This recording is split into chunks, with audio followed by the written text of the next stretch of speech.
Good evening, good evening, good evening. Y'all know what it is. It's me, your boy Trey the commish. I got my family in the building. Y'all know what it is. First formation in the building. We got Coach, the people's coach, Cornelius Cole. We got Bishop the GOAT, my man. You know what I'm saying? My frat. We all here. And we got a special guest, that being out of Ramstein. If y'all don't know, y'all know we tend to do a lot of conversation when it comes to military basketball or just sports in general, in which we also going to be talking with Coach Michael King as we're going to basically get into engaging with him, and then he'll kind of like tell his story as it goes forth, as it's been as it is for his career and his journey and what has put him in this particular time. And then for the most part, what we definitely going to need is those out there going to have to tap in even on the First Formation YouTube page, our Facebook page, or anything with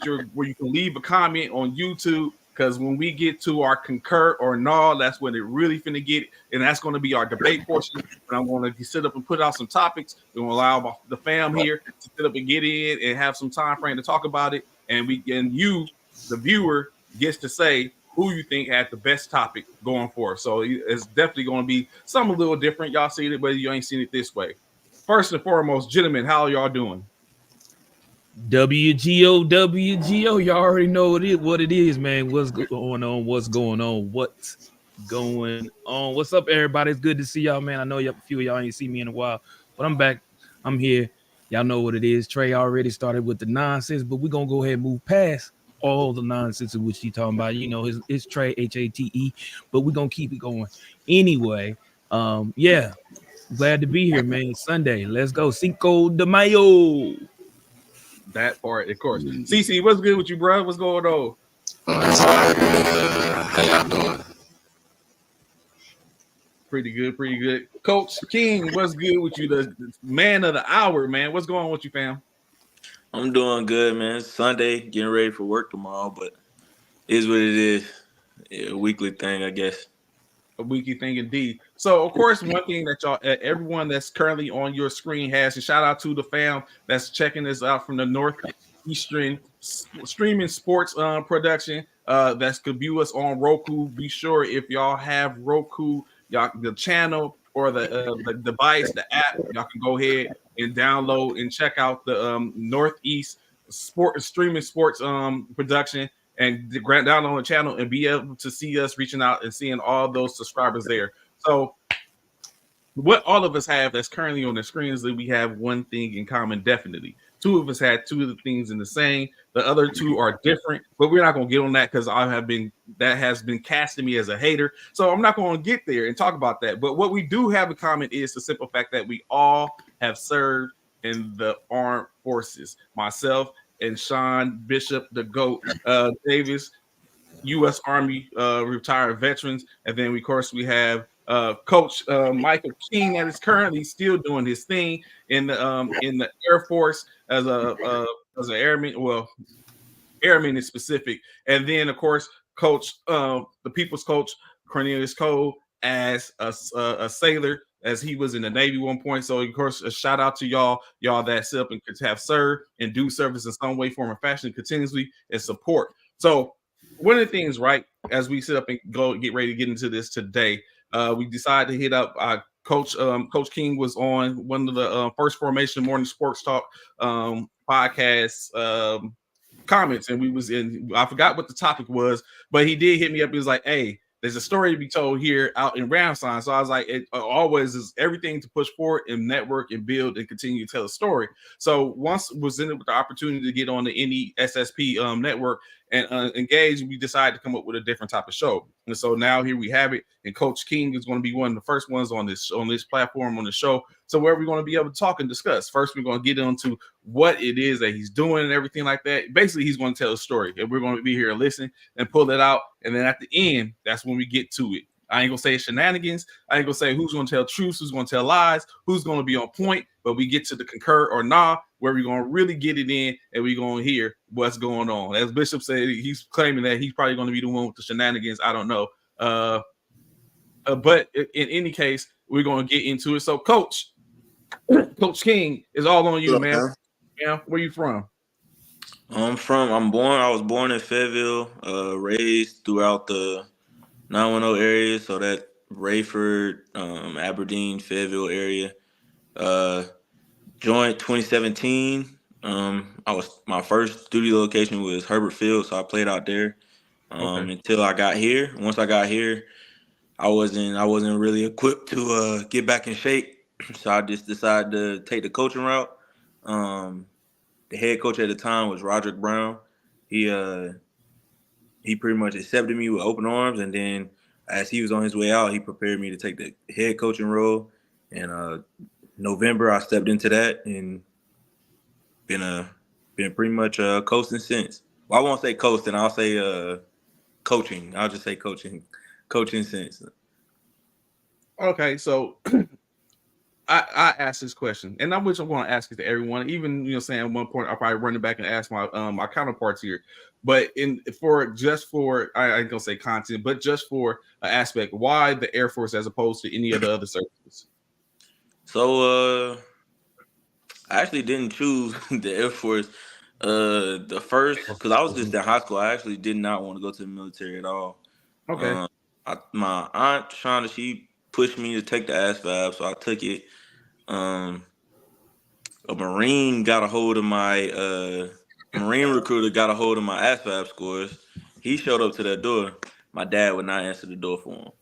Okay. So then I started talking to an Army recruiter. My aunt would not let me go to the Army. She was like, "That's not a lifestyle for you. You're not gonna do too well in the Army." So then she pushed me to the Air Force. So then I chose the Air Force. I listened to her. I thank God I listened to her too, because I got some friends in the Army, and the stories y'all be telling me is crazy. Hold up. It's not that bad. Uh, for the sake of conversation, what was in the case of the same thing to you, Coach, just to get some background on the situation of it. Why did you, Coach Cornelius Cece? Why did you choose the Navy? It was almost like him, but it was an accident. It was accident. I was actually looking for a job, man, in this little classified section of the paper, and saw it said want to be a firefighter. So I called a number and left a message, and they called me back and said they was the U.S. Navy. I said I thought it was like a local fire department or something, but it was a recruiter, and he convinced me to sit down and talk with me, and I made my decision on the spot when he came to the house. Okay. Sean, brother, the GOAT, as you call yourself. What was your reason? Why did you choose the Army when you enlisted? Why did I choose? Yes. What led you to the Army? It's crazy because for me, man, how it all transpired was I was listening to Coach King and I caught the last bit of what CC was saying, but I'm 3 years older than my brother. I'm the oldest of 5 siblings. And so when my brothers was still in high school, I think he was a junior, I think he was a junior or senior, one of the two. Either way, the recruiter had called a house for my brother. They had called a house for my brother, and it was like, is he home? Blah, blah, this. And I was like, who is this? No, he's not here. I don't think he had made it home from school yet or something. And I was like, he's like, oh, this is the Army recruiter. We just want to talk to him, blah, blah, this. We saw him in school, blah. And I ended up talking to him. I said, he's not here, but what do I need to do to get into the military, whatever.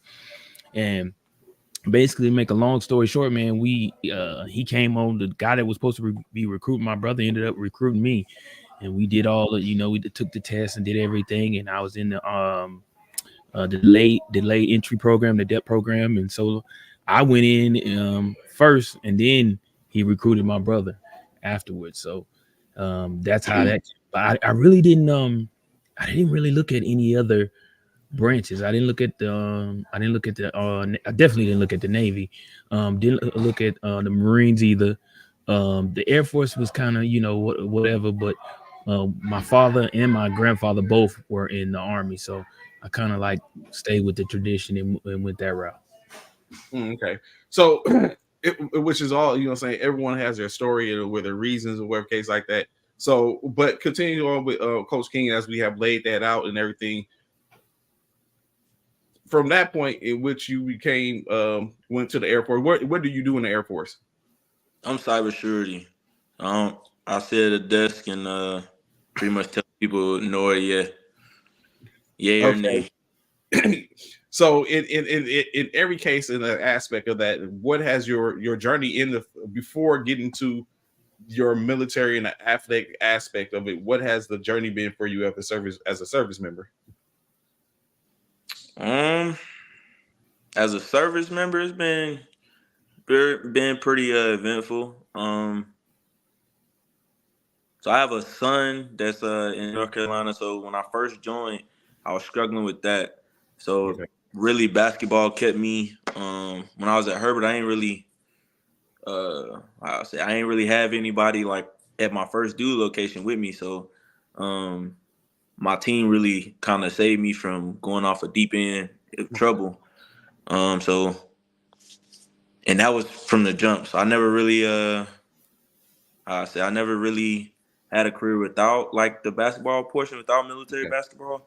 So it pretty much kept me on a good pace, and what I was supposed to be doing, my teammates made sure I was doing it.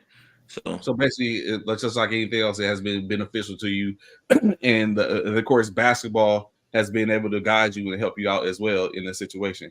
So even if I was to take the basketball portion out of my career, I probably wouldn't be as on track as I am today if I didn't have that part of it. Because that's, like I said, that was really all I had when I first joined. I would go to our dorm. My dorm room was right across from the gym. So I would literally eat, and the DFAC was right behind my dorm room. Eat, go back to my room, change, go back to the gym, finish there, go to work, go take a shower, go to sleep, go to work, get off work, and then repeat. Same cycle every day. Shout out to the DFAC making it happen for service members all across the world. So one thing I didn't get to cancel. We deal in a lot of sports. Who are your sports team? Who are you following? You say you're from North Carolina. So is that team everything Carolina, or are you like Bishop, where you basically just whoever? No, I don't like no North Carolina teams. I'm a Lakers fan, LeBron fan, really. And then Cowboys. Go. And then Cowboys too. Oh man. Hey, oh Lord, man. Golly, bro. Woo. What's up with the hatred? Man. It's too much, bro. God. You see how that go, Coach King? It's cool, Cowboys. It's cool when I do it, but when he do it, you know what I'm saying? It's cool when he do it. Then he said LeBron and he said LeBron. The Lakers out. Oh my God, bro. But it's gonna come later. I'm gonna tell you, I don't know why. So let me ask you this, Coach. We do this. Who's the GOAT? I just told you who my GOAT is. Okay, so wait, you said LeBron James is your GOAT? Wait, over Michael Jordan. Hold on, Sean. I'm 27. I didn't watch Michael Jordan play. Okay, I totally understand. Gotcha. Hold on, Bishop. Because like you said, we got more even later. So yeah. So that's him. That's a trigger for him. That ain't a trigger for me. I just know you got a great reason on why you don't know Michael Jordan. You're young, you don't really know who the Michael Jordan is, but I get it. So I still don't see how you put him, LeBron James over Kobe Bryant, but we gonna talk about it. We gonna get to that. We gonna definitely get to that. So okay, so Carolina. So you said the Lakers, the Cowboys, and so okay, I got it. So you know what I'm saying. But so why the disassociation from the home teams? So basketball wise, I was just I remember I was asleep on the couch one day, and my uncle and his friends came over and they was playing a game, and he was playing with LeBron. But that's how I ended up liking LeBron. And then the Cowboys, I was a kid seeing the star, liked the star, and just that was it. Okay, it makes sense. It was a way to, everything. So starting to fast forward, like you said, you entered into the service. When did you when did you enlist? 2017. 2017. From 2017 until the time in which you left Herbertfield, you were playing the game in which you love. Grew up. You played in high school? Yeah, a little bit. Not too much. I couldn't stay healthy for the most part. So I played a little bit, but not that much. All right. So of course, like you said, you go on from there. The gym was across the street from your barracks or from your dorm, so it made it easy transition. You got into it. What was your first injection into military basketball above varsity, above, or well, now it's called above intramural? What was your first injection to above intramural sports, to where you found yourself not just representing a unit, but representing your installation in military basketball? So I got there. I get there. Like I said, the gym was right across. So my sponsor, the person that was like guiding me, the airman that was guiding me, that was the first thing he said. He asked me, did I play basketball? I told him, yeah. He take me to the gym, and when I walk in the gym, it's a dude with a Air Force jersey on. And I was like, what's that? He was like, that's like the all Air Force teams, like the best 12, 15 players or whatever in the Air Force. They get to play for them. They get to represent the Air Force. So I was like, okay, well, that's pretty cool. So we hoop or whatever. Mind you, it's the weekend, so I haven't seen anybody really. Everybody's at Herbert. The way it was set up, that at that point you could leave base and go up to 8 hours away from base, and then just make sure you back at work on Monday and you're good. So nobody was on base at the time. But then on Monday I got to go to work, so I got to check in and in process and everything. And I go to check in or the in process into the dorm room, and the person that's on the flyer, B Wash, he's the one in processing me into the dorm room. So I was like, okay, how's he, like, did he actually play or whatever? So then I got to play and pick up later that week, and the base team had tryouts literally, I think it was in a couple of weeks, maybe, if that. And it was from there I tried out, and I actually got cut to begin with. And then the coach hit me up later on, like, hey, can you come to practice? Coach Dex. And then I came back, and then I was on the team from there. So with the being cut, what did that discourage you, or did it put you in a place, or what was the feeling after being cut initially from this higher? To be honest, I had so much going on. Like I said, my son I just realized like I wasn't gonna be able to see my son like I thought I was gonna be able to. So I really, like, when at first I heard it and it's like, oh well, I mean, I got other stuff going on. So originally I won't say I didn't care, but it didn't bother me like if that was all I had going on. It probably would have bothered me a little bit, but I really didn't care at the moment. And then when the coach talked to me, when I started coming to practice and everything, I was like, just dealing with the pain of that, like dealing with my son. After practice, I would walk around. I had these little blue beats on. My one of my best friends, Dre, he was on the team. He would always ask me, like, bro, you want me to just drive you to the dorm room? It's right here. I'll tell him no. So I have like a Black and Mild, and I have my blue beats. Now I just walk around smoking that Black and Mild until that Black and Mild was gone. Now I go. So I really, like, when he cut me out, it was, I feel like I should have had some type of emotion, but I really did not. Like, my mind was 10 other places at the time when that went down. Okay, so if you fast forward a little bit, you got called back. What was your first? You know what? Let's do it like this. Who was the first person in military basketball to bust your ass? Dante Claiborne. What? Claiborne, for real? Yeah, he was on the team. I didn't know who he was. He was on me. I figured out he was on me. Yeah. So we doing like our little laps before practice, and somebody they had told me about him, but I didn't really, like, you gotta see it for yourself. I forgot what had happened. But we doing the scrimmages, somebody was chirping at him, but they wasn't guarding him. It was me guarding him. Also, you basically you got the blunt force trauma. Yeah, You I'm not suffered the thinking nothing of it. consequences. I'm letting them talk. Like I ain't say nothing to him. So yeah, I got the worst end of that one. He hit me with a stop hezzy, and then he took off, and that was it. And he just kept doing it, and I wasn't quick enough to get there at the time, and I wasn't, even if when I did get there, he was way bigger than me. I was like Craven was a big body. 140. Yeah, I was like 140 at the time, so he just bumped me out of the way. They got little dude. So okay. Yeah. So that was the first part of it. How did it? But did you end up getting better in the aspect of it, or continue to grow, or was it, or did you what from that moment on? What was your mindset in reference to your injection in military basketball? So I got better. However, our team got better as well. So we had Dante Claiborne, we had B Wash, Wally. We ended up getting Bugs eventually. Dre got better as well. We had Keon, Street. We had Dalton. We had a lot of people on our team. So I was getting better, but the team was getting better as well. So my play time didn't grow.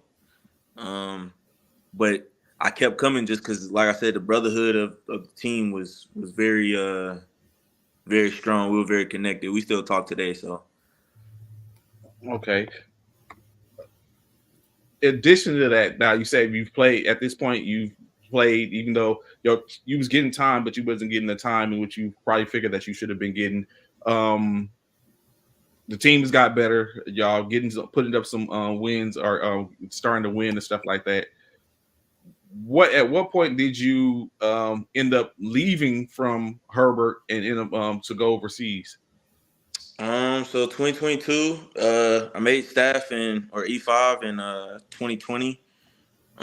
They notified me as soon as I made staff, like, you probably getting orders out of here soon. So 2022, get the orders. I come out here, and one of the players that was on the team at Herbert, he was already out here on the team. So he was like, yeah, just come try out, da, da, da. I get here, and I think it was the second day I get on base. They tell me, come try out. I get to practice, and I cannot get through the warm-ups. I could not get through the warm-ups. They running hard. I'm like, man. I look at him, and he look at me, and I was like, yeah, I might come back next year. And he was like, well, talk to him about a coaching role. Maybe you be the assistant coach. And I was like, all right. So I talked to Brown about the coaching role, and then at the time we were having trouble as a team with everybody because we had different levels of. We had people that played JUCO ball. We had people that only played high school, and I believe we had a couple people that maybe played like D3 or D2. So we had a couple of. No, we had one All Air Force player in Antonio McDuffie, or Select D, I guess you can call him. So then he told me what the role that I need to play, help him with watching the players and just paying attention to the team and knowing what's going on with the team. So from there, that's when I accepted that role. To basically become the coach, to coach. So Yes, I know you said initially you weren't the head coach.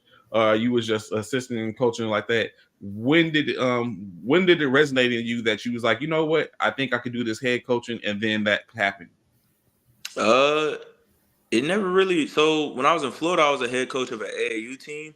Okay, that's a different ball game. That was pay to play. None of my players were actually playing to get anything out of it.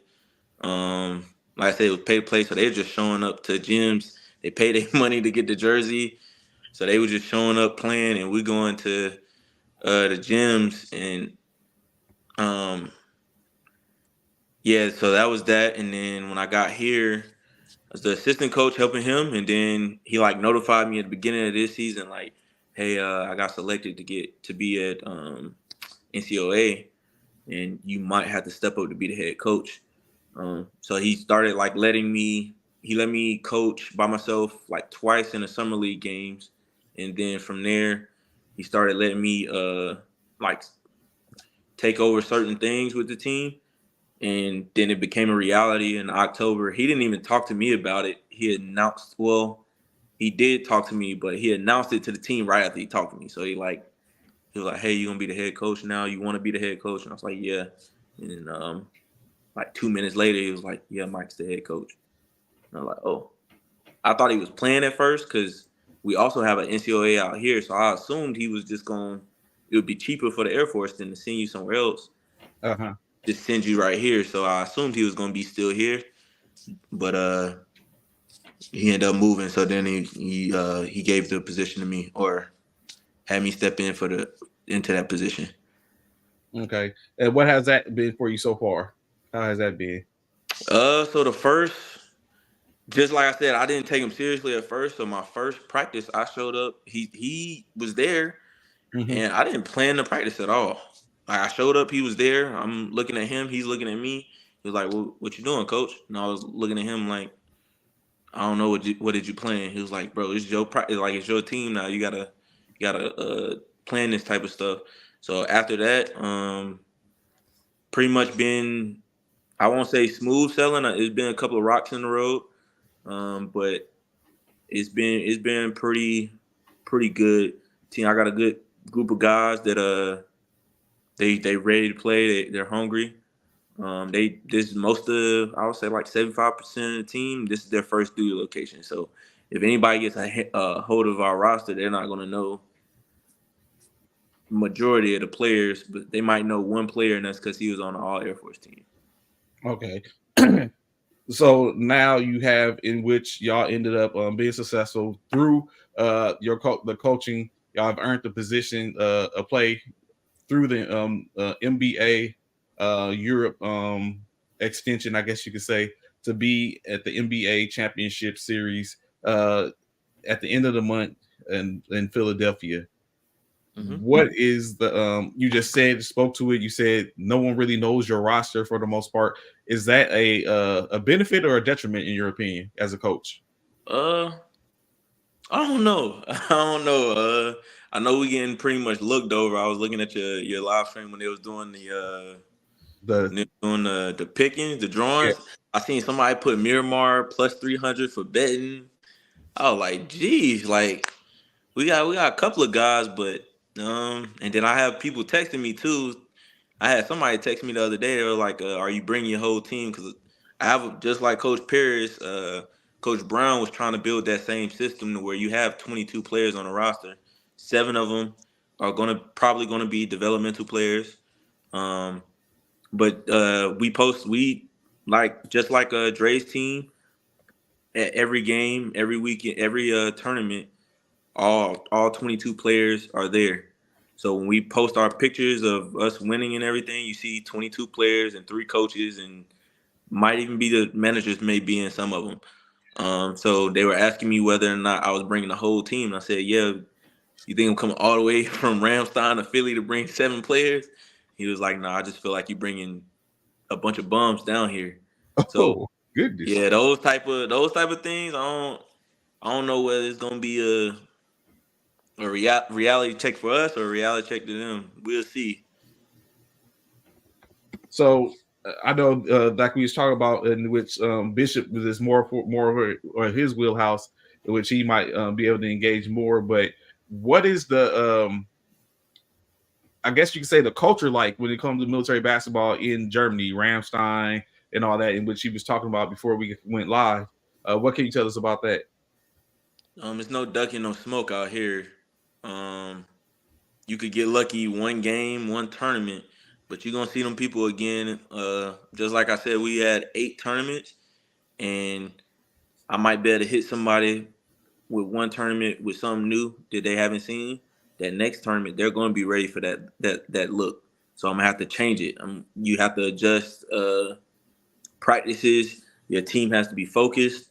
Because if you show up to that tournament and your team isn't focused, they're waiting. People study the film. They study your team continuously. They got a month to do it. And there, at any given time, somebody can have your number. You're gonna know the officials well. You're gonna know exactly what you can and cannot do. For the most part, of course, there are gonna be some oddball situations, but for the most part, It's going to be consistent. You got to be consistent in what you're doing, and the intensity you bring. If you show up one day and you're not all the way up to par, you're gonna know. You're gonna know right away. So I want to jump in there and ask you a question. As far as the players, have you seen any players you thought like, wow, they could have probably been in the league? In the league? Yeah. Have you seen any players like that?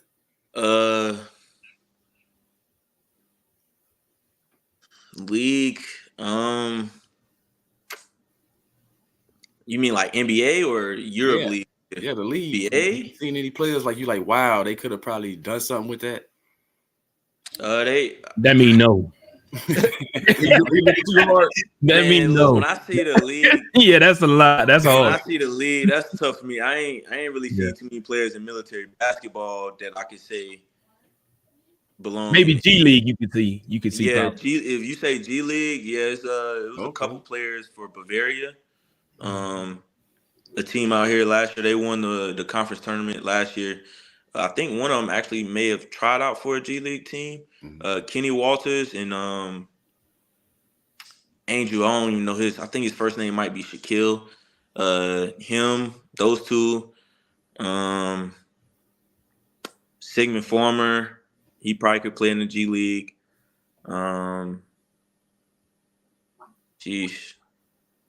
I will stick with those three for now. Okay. Those league, when you say NBA or G League, that's a step. That's a step up there. I don't see too many players being able to step in any gym and give everybody 20. And military 20. I guess so. 20, yeah, 20. Well, let me ask you this, Coach King. You said you how old? 27? 27. Young man. So with that being said, right? I heard your story on how you became the coach and stuff like that. Tell me, how do you deal with the fact that some of your players, because I heard you also say a lot of your players are new, first duty station. So how does it feel, or how do you cope, or do you have issues with players who are around the same age as you being you're the coach? Like, or do you have a few veterans on the team that are maybe a few years older than you, maybe 5, 6, maybe 10 years older than you? If I don't know how old the oldest person is on your team, how do you deal with things like that? How do you deal with adversity when you come to coaching older or veteran players?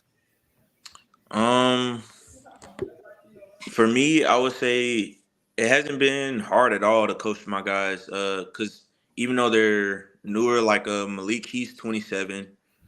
So yeah, I do have a lot of young players, but they also understand I'm the coach, and I understand that most of my players, like I said, Malik played D1 basketball. Farmer, he's JUCO product, and a lot of them played JUCO basketball. So when they have something that they feel like should be changed or they want to be heard about, I'll listen. I'll listen to them, and they listen to me. So there's mutual respect with that. But they also understand, like, I am the coach. So once I make my decision on it, it's usually no arguing. If it is, it has to be a valid reason why they're arguing with it. Like, I think we had one tournament where Malik pulled me to the side, and it was because I wanted to do something, and he said it wasn't going to work or it wasn't working. I hadn't seen what he was seeing on the court. He explained it to me, and later I listened to him just because I said, I'm going to trust you. But if it don't work, we're going right back to what I just said. Don't you, Coach, don't you have that? Like, you know what? I've had an instance like that, man. When I had another, a so-called, well, not I won't say so-called, but another coach along with me who we didn't see eye to eye, and things didn't always kind of work the way he may have planned for it to work. So therefore, we found ourselves in a predicament. But however, we still came out on top. You know what I'm saying? We still did what we had to do and became champions. And it is what it is. But because of my great deal of coaching, TC, I know you can feel me. I'm really not paying attention to the young man up in the left-hand corner. That would be Trey. But anyway, I get it. I get it, Coach King. Sometimes you have to take that opportunity to see, and I applaud you for that. And this is just being totally honest.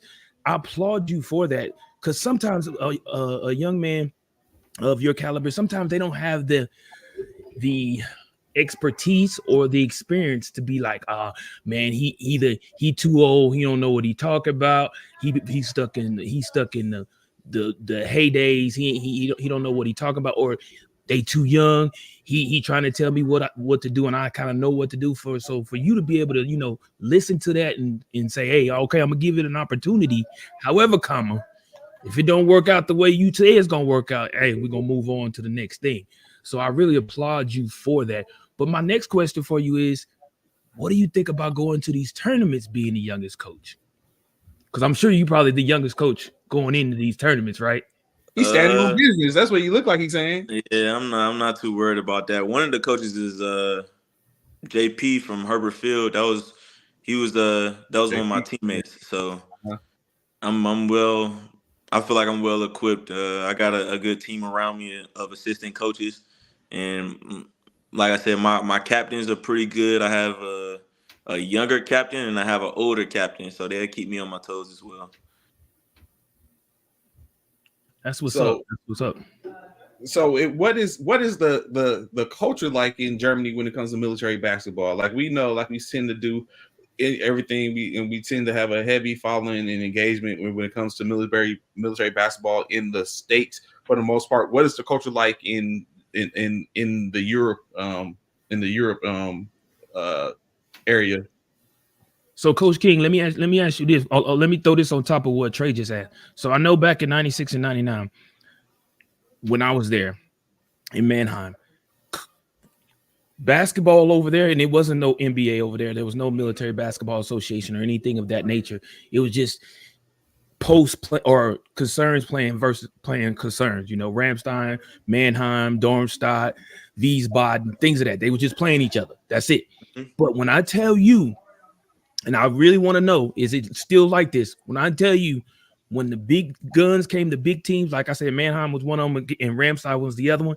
When Ramstein came to Mannheim to play a basketball game, when I tell you it was wall to wall, standing room only, DJ in the corner, doing like before there was N1 mixtapes and all that, they wasn't doing all the N1 stuff. But when I tell you the music, everybody, like, there was nowhere to sit in the gym. Nowhere. If you didn't get there at a good time, there was nowhere to sit anywhere in the gym.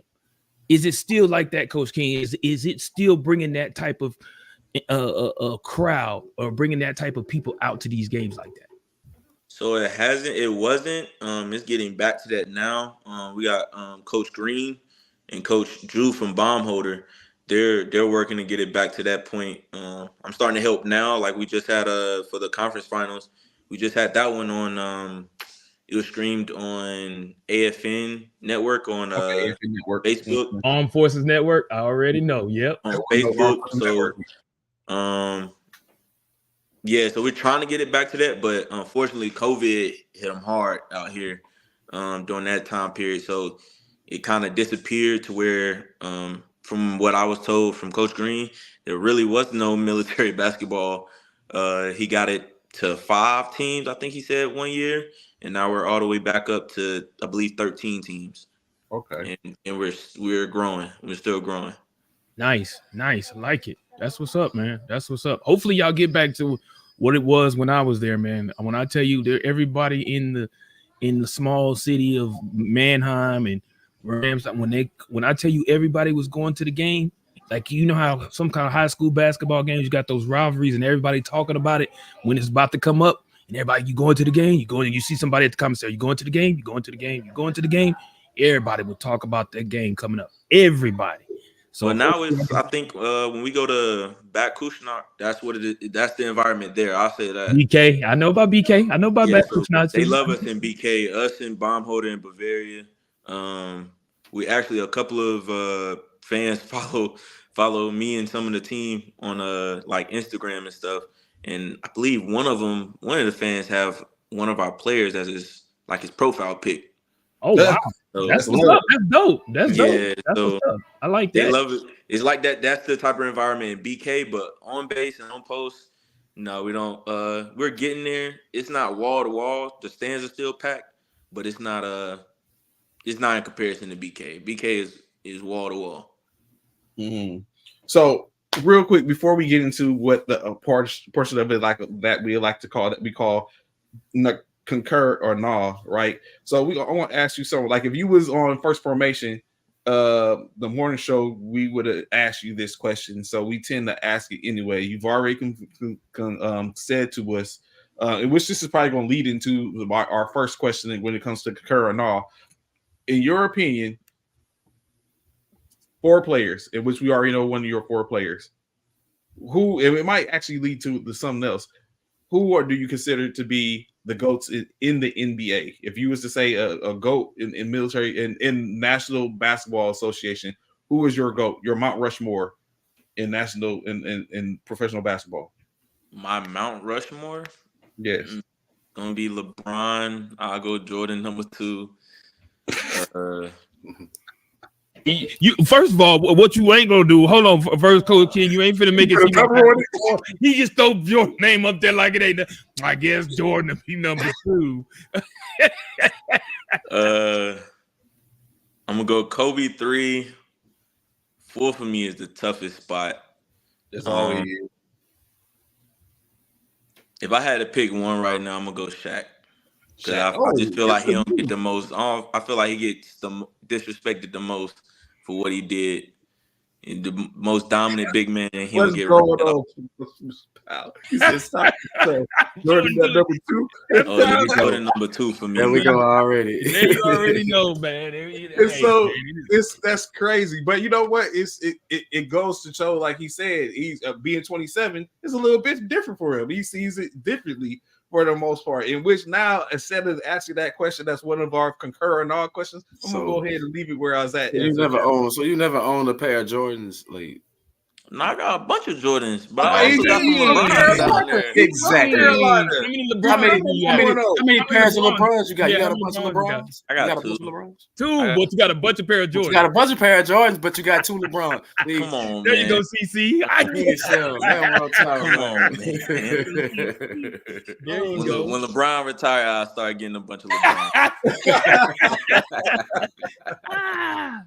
So what we're going to do is we're going to go ahead, like I said, we being that on the network, we're going to make sure we stick to their time, their confines. So, of course, like I said, we have a debate portion where it's called concur or nah, in which I got the wrong slide up, which is called concur or nah, in which concur or nah basically is an opportunity to ask a question.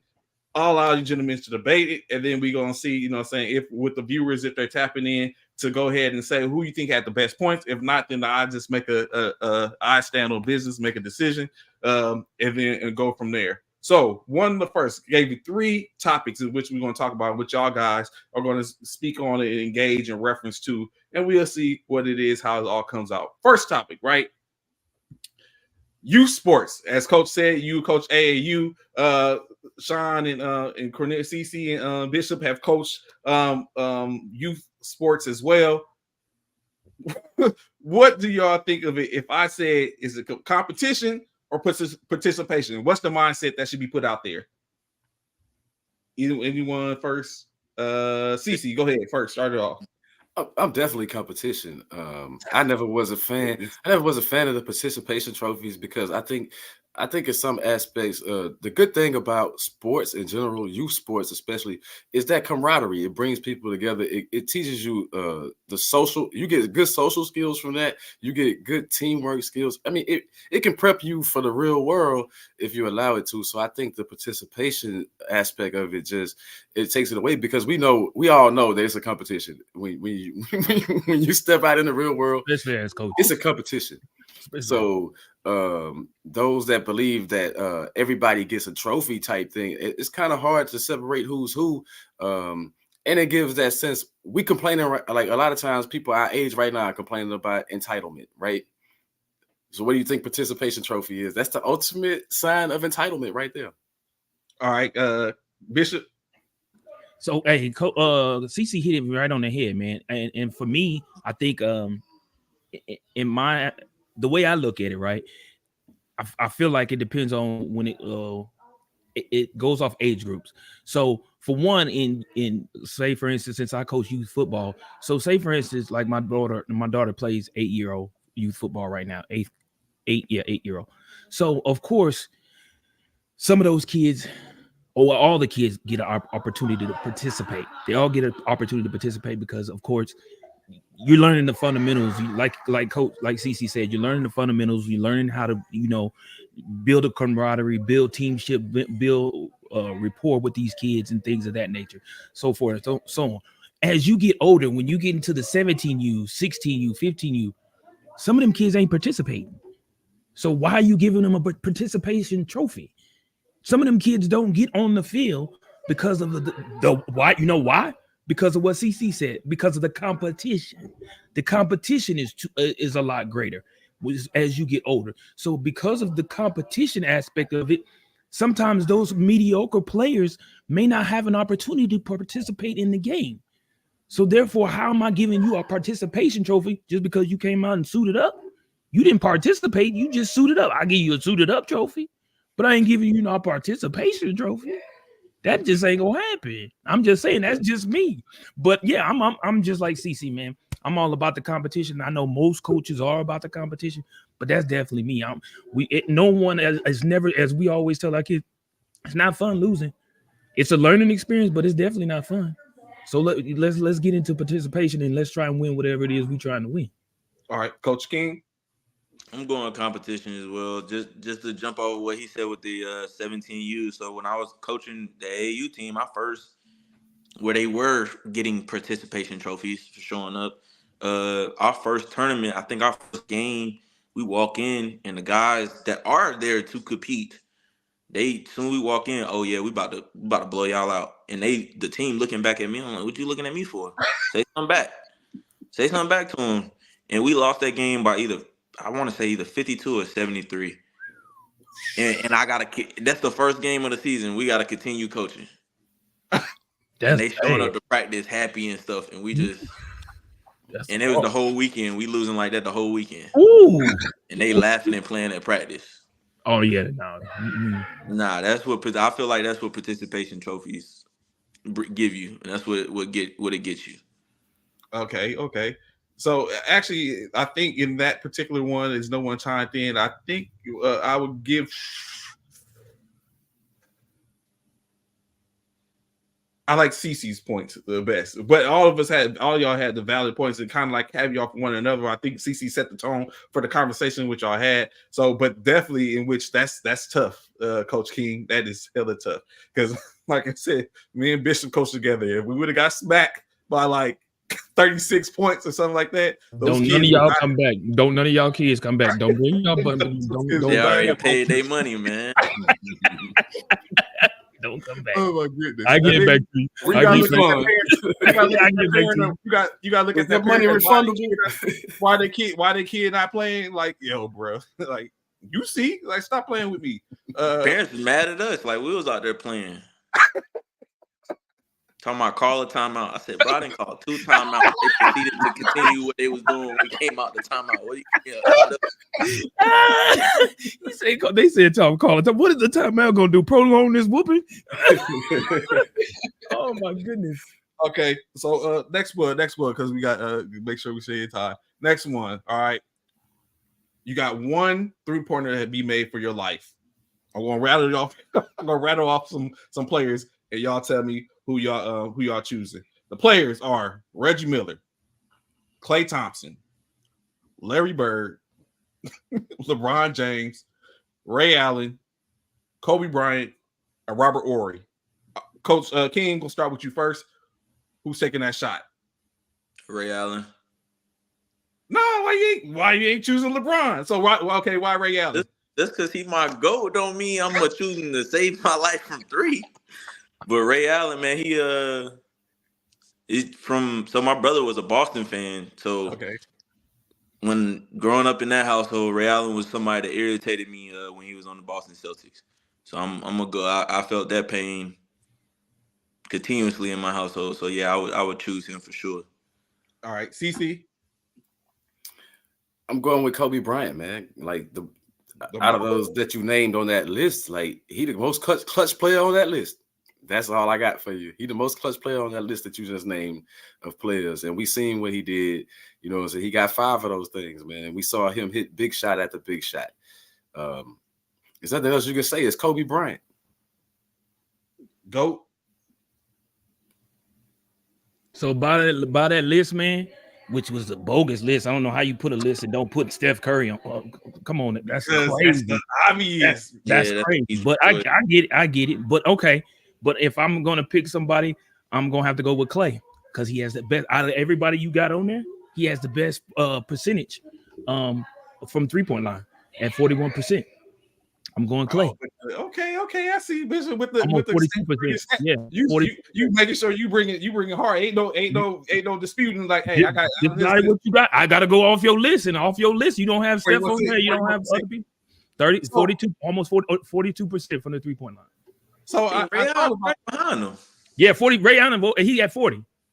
Yeah, 40%. But if saving life, that percent work. That percent. He right behind Steph too, ain't he? With the numbers. You're not trying to put 1%. You're not trying to put 1% on the life saving. No. Steph is 42.6 and Clay is 41.9. Let go. I'm going with Clay, but Steph ain't on there, so I'm going Clay. So to add to the conversation, I asked this question. Now, CC said some of that was key in my sense. In the case of the debate portion, I go with Bishop in this one because coming with the stats ain't nothing, you know what I'm saying? Credibility, media credibility is everything. So 41% it speaks to the stats and just of course. But I asked this question. CC said something key in my opinion. He said clutch. Most clutch person, he said Kobe. How does Big Shot Rob not get the vote? How in pressure situations, Big Shot Rob has proved time. But your question doesn't say clutch shot. It just says in Big Shot in the situation when it's on the line, Big Shot Rob. Although we've had conversations in which he's talked about is he a Hall of Famer, yada yada yada. But that's why he called Big Shot Rob. Ain't none of y'all choosing Big Shot Rob to save your life in the clutch situation from 3? No, no, not at all. No, not Big Shot Rob. No, not me either. He did hit a lot of shots though. But he did. He hit quite a few. But I'm gonna be honest. I'm picking Jordan before I'm picking clutch. Big Shot Rob. I am. I like Kobe. That's why I went with Kobe. Yeah. I see. I mean, I'm not knocking yours at all. I definitely see that. But by stats, by percentage, I'm putting percentages on. All right, I got it. So okay, last topic, right? We were just talking about big 3 in the NBA, the GOATs. MJ, LeBron. Who's number 3? Big 3 of GOATs. Who's number 3? Bishop, we're gonna start off with you. The big 3 of GOATs. So for one, LeBron would have to come off. So therefore, he's not one of the big 3, in my opinion. I can't believe y'all both agree with that. Like, I'm absolutely, bro. LeBron is not on there because of the Laker connection. But no, I'm just putting. So I would replace LeBron with Kobe first, in my opinion.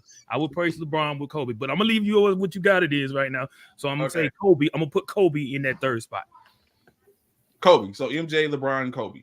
Absolutely. Right, I'll spin the block back to you in a second. CC, who replaces the question marks?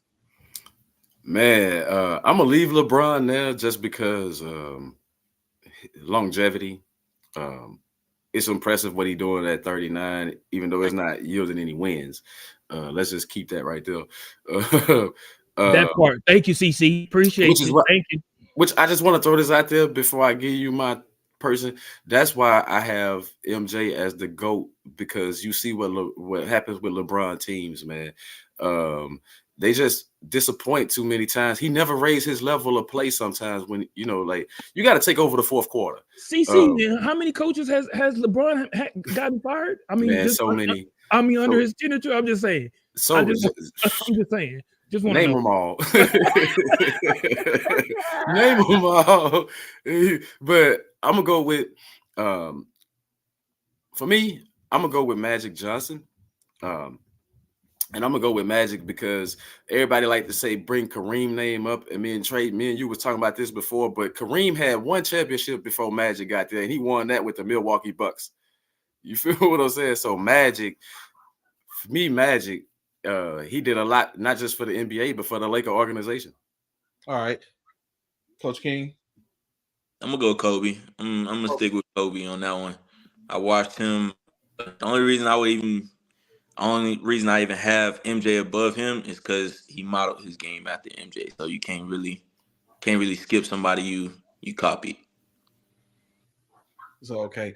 So in the aspect before we get to this last one, which is a surprise one, which I just thought of actually yesterday, and I didn't shoot out to y'all. Kobe, why is it so? Because the majority of y'all have Kobe. Why is it that Kobe is not in that conversation when we talk about big three in GOATs? Why do you think he kind of like he's not mentioned? I seen the other day Shaq on the big podcast and talking to JJ Redick was like the disrespect needs to stop. His Kobe it should be in that conversation. Why is it that he had to even bring that up in your opinion? I'm gonna be honest. This is what I think why a lot of people choose to leave Kobe off that conversation. And I'm not one of those people. And I know a lot of people feel that Kobe should be brought into that conversation as one of the GOATs in NBA basketball. But I think Kobe's off the field antics has given him some type of a cloud over his head on why people choose not to mention him in GOAT status. See, the reason why LeBron James, and this is my opinion, why LeBron James is doing or being mentioned as the GOAT, not taking anything away from his game, just like we can't take anything away from any one of these three players in which we're talking about and when it comes to game. But what we can say is about LeBron James, we haven't yet to hear one bad or negative or derogatory thing about LeBron James. Not one. To this day, and he's been in the league over 20 years. We have not heard one derogatory thing. That in itself catapults him up there along with his accolades and what he's done into the NBA. That's why Kobe, we know about his indiscretions and being, unfaithful to his wife, things of that nature, so forth, so on. Michael Jordan about his betting aspects and things that he did in regards to betting and so forth and so on. So those two have that little bit of thing that kind of puts a small cloud over both of them, even though Jordan's still considered the greatest of all times, even though with the betting thing. But in my opinion, that's why Kobe is not mentioned in the conversation like he should be. Well, for me, it's the simplest route when you look at it. These other players that we talking about LeBron, you talking about Michael Jordan, they never rode the bench. Kobe came in, he wasn't no starter. Kobe was on the pine. The first couple of years of his career, he was on the bench. He had to develop into that. Or they didn't have the Laker organization didn't have the belief that he could just go right out there and start. These dudes started from day one. You can't be my GOAT if you ain't, like you rode the pine. No. All right, real quick. Last one before we get out here. T-minus 2 seconds. Last one. That's a surprise one. Of course, real hip hop here. And I asked this question: Kendrick or Drake? Who won or is winning in your opinion? I see a lot of side eyes and talk. Kendrick. Kendrick by far. Got one for Kendrick. Coach CC? Man, I gave round one to Drake. The last 2 or 3, they go to Kendrick, man. Kendrick. Yeah, Kendrick. Yeah, it's got to be Kendrick. Hub City represent K Dot. So of course, greatly appreciate y'all all being on. Those that tuned in, those will be able to catch it. Of course, y'all know where to find us now on at 1500 Central Standard Time for those military minors, or 3 p.m. For the most part here on the NESSP. Going forth next week, I'm not sure who we're going to have on yet, but it should be someone that's going to be engaging. I know it'll be Mother's Day. Get that out the way. So we want to make sure it be quick and fast and furious. That time frame, don't want no one to get in trouble. So for myself, Bishop, CC, and Coach King, we greatly appreciate y'all tuning in and look forward to see y'all next week. Anything real quick, gentlemen, before we go? I just want to say thanks, Coach King. Man, keep doing your thing, young man. Keep doing your thing. That part. Thanks, coaches. Yeah, y'all keep doing you. And good luck. Right. Good luck, of course. Military Basketball Association will be playing their game in Philadelphia. If y'all out there, go check it out. See the Military Basketball Association and the top 16 teams in their league Military Basketball for the most part. I'm Trey. You got Bishop and CC. We out here. Peace.